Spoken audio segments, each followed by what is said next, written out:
Oiê, vamos falar da URGS? Sejam bem-vindos a mais um vídeo, a mais uma explicação. E hoje, para poder te ajudar melhor a como você pode escrever a redação da URGS, eu vou aqui falar de um processo de construção da sua escrita, da redação da URGS, que talvez não precise ser muito óbvio, mas aqui eu vou explicar se você precisa concordar ou não concordar com quando você lê o tema. O que acontece é que a redação da URGS é construída a partir da leitura de um texto motivador longo, que vai ou de uma entrevista, ou se não que vai de um artigo de opinião que você vai ler para você poder escrever sobre o tema. O que geralmente se constrói também como tema de redação para você poder escrever essa dissertação é que você vai ler esse texto para um grupo de estudos que você vai ou concordar ou discordar dos pontos apresentados dentro do texto motivador. Para pegar como base, eu vou falar quando teve do tema de 2022 para acesso 2023, que é o tema do apagamento da história da mulher, do apagamento da mulher na história e o direito à memória.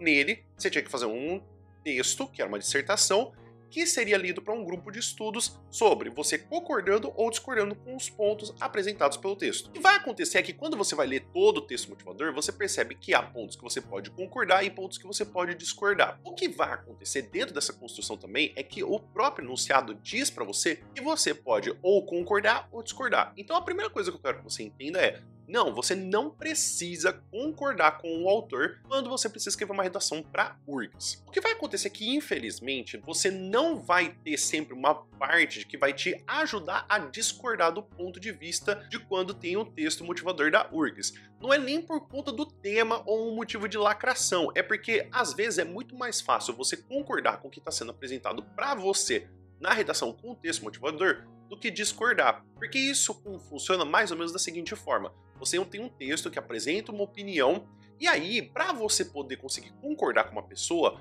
basta você adicionar exemplos e você trabalhar um pouco a mais com os pontos já apresentados no texto motivador. A partir do momento que você trabalha com você discordar, você precisa pegar pontos específicos do texto para você falar por que aquilo não funciona e explicar como aquilo não funciona.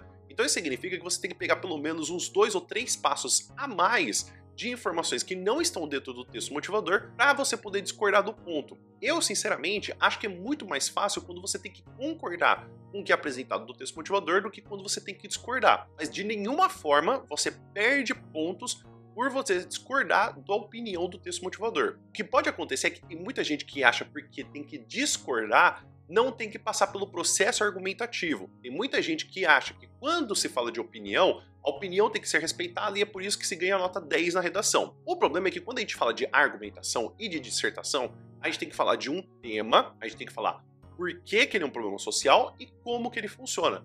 Muitas das pessoas acham que quando tem que escrever uma redação e que tem que simplesmente discordar, a gente só precisa falar que a gente é contra e que se a outra pessoa não concorda, ela é boba, feia e chata, cara de mamão.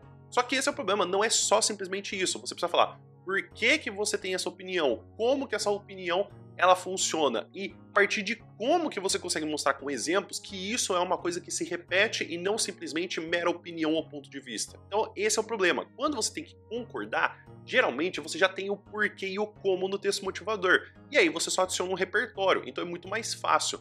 Quando você tem que discordar, você tem que achar um porquê, achar um como e achar um repertório. Então lembre-se, se você quiser discordar do ponto de vista que aparece do texto motivador, você pode, mas você precisa trabalhar muito bem e já conhecer o tema de antemão. Então você pode sim discordar, mas na minha opinião eu acho muito mais fácil quando você tem que concordar e aí você só adiciona um repertório. Mas mesmo assim, se você concorda, isso também não é garantia de que você vai ganhar mais pontos. Então é isso, pessoal. Espero que vocês tenham entendido, espero que vocês tenham gostado. Então fica aqui para você poder entender que sim, você pode discordar do ponto de vista do autor do texto motivador na redação da URGS, mas isso não significa que você ganhe mais pontos por você poder concordar. É mais um problema do processo argumentativo do que de fato que a gente tem como que você escreve redação ou porque você tem que puxar o saco do corretor. Se ficou com alguma dúvida da URGS ou alguma coisa que você gostaria de perguntar, escreve aqui nos comentários por gentileza. Já ficamos por aqui. Muito obrigado por todo mundo que ficou até aqui, espero que você tenha um bom dia e se vê no próximo vídeo. Até mais!